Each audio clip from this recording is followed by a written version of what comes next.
ငါလည်းမင်းတို့ရွာနေရတော့စိတ်ချင်းရလာပြီဘာလို့လို့ဖေမင်းတို့ရွာနာမည်လည်းရွာနာမည်ဂွေးကြီးရွာရဲ့ကွာပြင်းပါဗျာဟိုတကအနောက်ဘက်ရွာနေပြီးတော့ငါဇာယိတာမဲဖောက်ဖို့ဆိုပြီးဆွမ်းလောင်းပင့်တော့ငါကြွသွားဒီမှာကမိုင်းနဲ့ဟိုခေါ်တဲ့နိဗ္ဗာန်ဆိုတာငါ့ကိုပင့်တာဘလို့ပင့်မှလဲဘလို့ပင့်တာတော့ဗျာဂွေးကြီးဆရာတို့ကြွတော်မူပါဗျာဆိုတော့ငါမင်းရှေ့မထွက်ရဘူးမောင်ရီတော်တောက်မတော်ရတော့ရီကိုတောက်မတော်ရတာ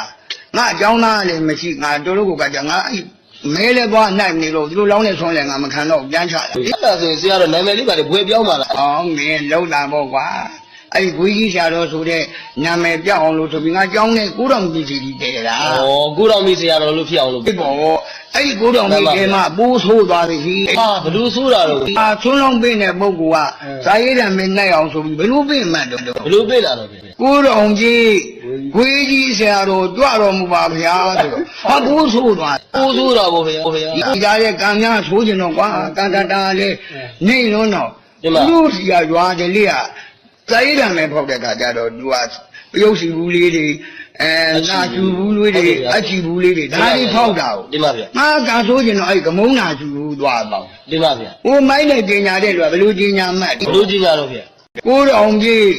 ဝေးကြီးဆရာတော်နာဘူးပါဗျာတဲ့ကဲငါမင်းတို့ကမနေချင်တော့ဘူးကွာ